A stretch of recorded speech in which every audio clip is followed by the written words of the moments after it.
Welcome to our October Cyber Bytes webinar. We're so glad you could join us today. I'm Liz Syka, and I'll be your host. I'm joined by Julian Anjorin, our product manager here at Sedara. Julian plays a key role in building and refining the tools that power our cybersecurity platform. He has a deep understanding of both the technical and practical sides of cybersecurity, and especially on how to turn visibility into real-world defense. Today's session is all about attack surface management, or ASM. You've probably heard the phrase, you can't defend what you don't know exists. That's exactly what we'll unpack today, why ASM is such a critical foundation for visibility into any security program, and how organizations can use it to uncover and eliminate hidden risks and blind spots. Here's how today is going to flow. Julian will present for about 20 minutes, then we'll move into Q&A, so feel free to drop your questions in the Q&A panel at any time. Quick housekeeping, today's session will be recorded and we'll share the link with you afterwards. If you run into any technical issues, just message us in the chat. All right, that's enough for me. Julian, take it away. All right, thanks, Liz. Appreciate the introduction. Yeah, today I'll be talking about attack surface management for our last October Cyber Bytes webinar. So attack surface management, or ASM, because we all need more acronyms in our lives, turning awareness into actionable defense. So what I'll go through today is I'll define what the attack surface is. I'll go through what makes up the attack surface, just to give you an idea of really how broad the attack surface actually is. Then I'll get into the meat of the presentation of how to manage your attack surface. And then I'll wrap everything together with the impact and key takeaways at the end. So what is the attack surface? To keep it simple, it's the total exposures that an organization has to the world. So this goes beyond just digital, which is what you tend to think of when you think of the attack surface, but it includes physical as well, and then humans as well that can be phished, or coerced or bribed. So exposures, those could be vulnerabilities for sure, what your vulnerability scanner picks up, but that's also misconfigurations that you might have within your environment, deployment gaps that you might have within your environment, really anything that leaves you more vulnerable to being attacked. So today I'll focus on the digital aspect of it more. It's usually what you think of when it comes to, cybersecurity, but I did want to at least establish it is more than just digital. So what are the components of the attack surface? This shows that the attack surface is not just your perimeter or something. A lot of times you'll think, how do people get into my environment? My firewall is sitting there at the edge. Your VPNs, connections, for example, are coming in from remote locations, but ways that are from outside in. But it is much more than that. It has more layers than that. So, in this graphic, for example, the managed assets at the top, those may be some of the main things you think of when you think of your attack surface. Unknown assets, though, like shadow IT, that's a huge, implication on your attack surface. Third-party things as well. What contractors or third parties have access to your data and your services and your tools. APIs is a big one. Ephemeral assets as well, so things that maybe pop in and out of existence frequently in an environment, or things you may not have real full control over, like a BYOD, or people bringing their own devices into the network. So there are many different components of the attack surface. Anything that has to do with identities and access, your technical policies, and then the vulnerabilities associated with all of these things are all part of your attack surface. So I really just want to paint the picture of how broad the attack surface really is. And, these are a handful of components that you'll take into account when it comes to your attack surface. So how do we go about securing all of that stuff? How do we go about managing all of that stuff that makes up the attack surface? So it's really 3 logical steps. I've broken them up a little bit more here just so I can walk through with examples and visuals and stories about how you can go about this. But at a high level, to manage your attack surface, the first step is to understand what you have and how secure everything is.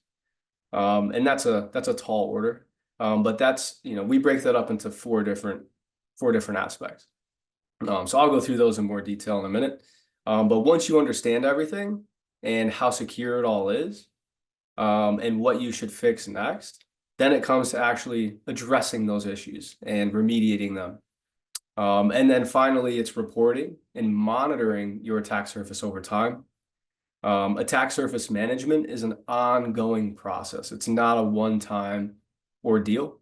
It is something that should be worked into a cybersecurity program and maintained and matured over time. So yeah, that's these are the different steps or parts of performing attack surface management. So I'm going to peel into these in a bit more detail here. So starting with the understand piece, what do I have? Where is it? It's discovery and inventory. So this is a stat from Gartner. For those of you who are not aware, they collect stats on vendors and IT companies and organizations. 17% of organizations, only 17%, can clearly identify and inventory most of their assets. And this was as of last year. Many people will joke that 17% of organizations are lying because this is a really hard thing to do. Especially thinking about all those components I just showed you, to inventory and understand all of those things in the context of your environment is a tall order. But these are really the two questions that you want to be able to answer first, to achieve, discovery and inventory and just getting a lay of the land of what is my attack surface. So what and where is everything that needs to be secured?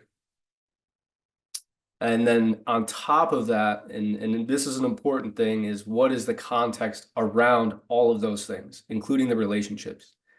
So just to provide a quick example as to why that context is so important, I'm not sure if any of you remember the Colonial Pipeline ransomware attack. It happened back in 2021. But essentially, the pipeline got breached and went down for the entire east coast of the US. The way that attack unfolded was that there was an overlooked small VPN account, and it connected to the broader corporate network. And it was just a benign, basic account. But attacker was able to breach that. And with the relationships that account ended up having to other things within the network and the relationships that then cascaded off that, they were able to get to, the fuel supply and boom, ransomware, shut it down. So, that's just an example of why those relationships and that context is so important. If they had monitored that account and been like, hey, we actually don't need this anymore and disabled it, that could have prevented that entire breach just by disabling a single account as part of an attack surface. So, that story is really just to highlight how important the relationships are. Something may not look super important when you look at it by itself, but when you see what it's connected to and how it interacts with other things and the relationships it has, that's where you can truly tell like how big of an impact something can have on your security. So step one, again, discovering inventory. What do I have? And what is the context and relationships around what I have? Once you have that, you move on to start to analyze that information. It's like, all right, I know what my attack surface looks like now, or at least the scope of it that I was able to discover. I got the context around it now. Now let's analyze that. And let's see how secure all of this stuff actually is right now. When you do that, you want to detect as many security related things as you can from that list. And then once you do that and you have, okay, I found all of these issues I have, which ones should I approach first? You want to prioritize. So and that just answers the question, what should I do next to improve my security? And this can be a tough thing to do. It's very contextual. This is why we gather the context up front. One of the reasons, at least. So in order to understand how to prioritize, you can think of these three different things or these three different elements with all those things you detected. And if you detected something that is low effort to fix, has high value for your organization, and it has a big risk impact if it were to be compromised, that combination of elements for a certain detection you want to do that first. So whatever that looks like for your organization, and this is just an example, there could be other elements as well that are important, but this should encompass most of them. So yeah, just to recap, you get your inventory, you analyze the detections in there, then you prioritize all of the detections that you found. And then it's like, all right, I know what I need to do next. And once you get to that point, then you can remediate. This is just a quick example of how we approach prioritization, just to visualize it for you a little bit. So we have detections that have, and then we have assets that have severity, detections and assets. This detection here in active tier 0 users has 48 hits that we found in the environment. Then we break that up by severity. And these are all based on profiles for the assets. So it brings in the context of the environment, and then it calculates that within the context of the detection, and then it buckets it accordingly. The way that this is intended to help prioritize is which detections are, listed first, essentially, and then which assets within those detections are the biggest, severity or impact on my organization. Now I have a short list of things I can go remediate and know that I'm making a big impact on my security. So this was our approach on how to start to facilitate some prioritization. But that's something that you can make fit for your organization. So once you know what you need to fix, now let's go and actually remediate it. So how can I take action on the top priorities that I found within my attack surface? Two aspects, two things you really want to grow into, I would say, with this is you want to turn that into a standard process.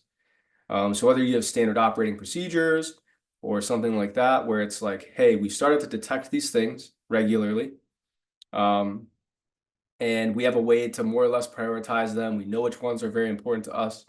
And now we have a standard way we go and remediate these things and review them on a consistent basis. So having a standard process and making it repeatable for remediation is how you truly mature your attack surface management over time. And really make this a continuous ongoing process instead of a one-time thing. And then, of course, adding in automations, if you can, to your remediation can only help you do that quicker, more efficiently. And then after you remediate, the last but not least step of this is reporting. So there's really two questions you want to answer here. How can I validate that my remediation was successful?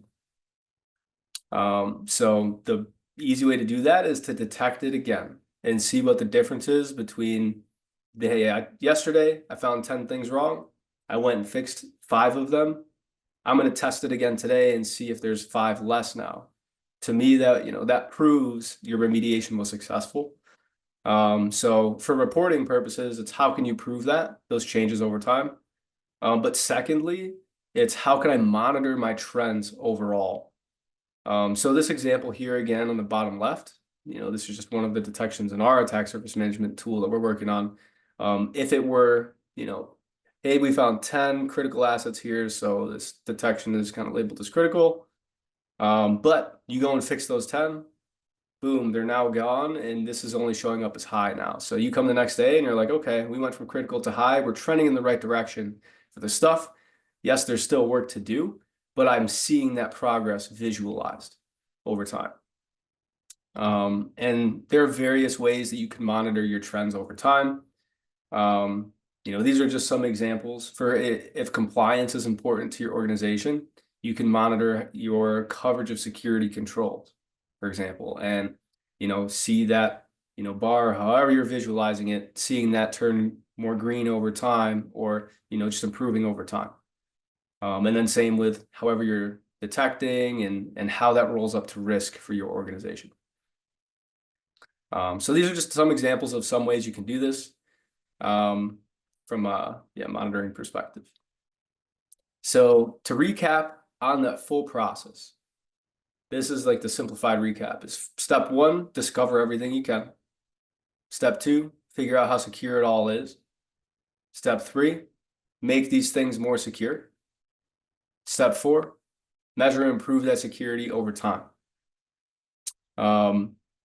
And once you can do those things, you want to turn that into a repeatable process. You want to be able to do those things over and over again very consistently.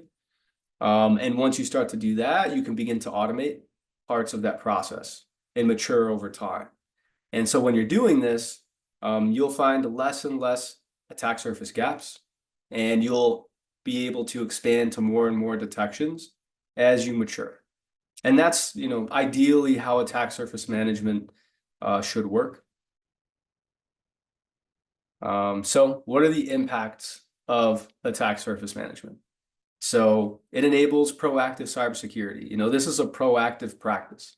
When you first start out, it will probably feel reactive because you're just starting to turn the flashlight on and shed light on all of these things that you didn't know about in your environment.